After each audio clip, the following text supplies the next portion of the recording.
Sa oled juba 6 aega olnud Estravelis tööl ja üle nädala juba klientidega büroos suhelnud. Et kuidas sul läinud on? Meeldib sulle? Tänan küsimast, mulle endiselt meeldib ja ma olen juba müünud laevapileteid, ma olen müünud puhkusepakette Tenerifele, Gran Canariale, Egiptusesse.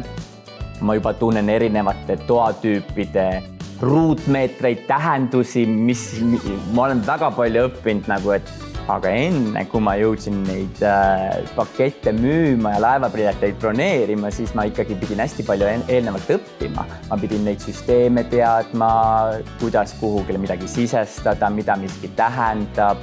Me õppisime reisikindlustuse kohta, millised erinevad paketid on hotellides olemas, milliseid erinevaid laevapileteid meil võimalik müüa on.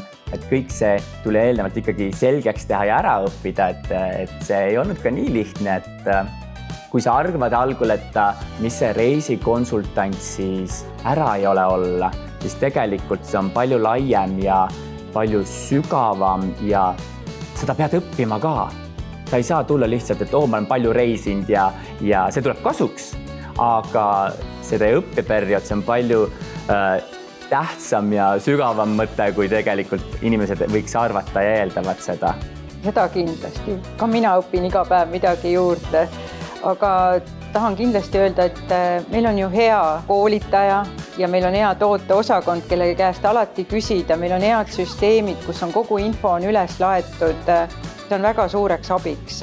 Ja, kõige tähtsam, mina olen ka seda avastanud, et kui ma hetkel ei tea seda, siis mul meenub kuskilt, kust ma võiksin seda vaadata, kust ma seda teada saan. Nii et see on küll hästi üles ehitatud siin Estravelis, et ma tean, kust ma abi saan. Kui ma kohe seda ei leia, siis keegi ikka ei oska mind juhendada, kuhu edasi pöörduda.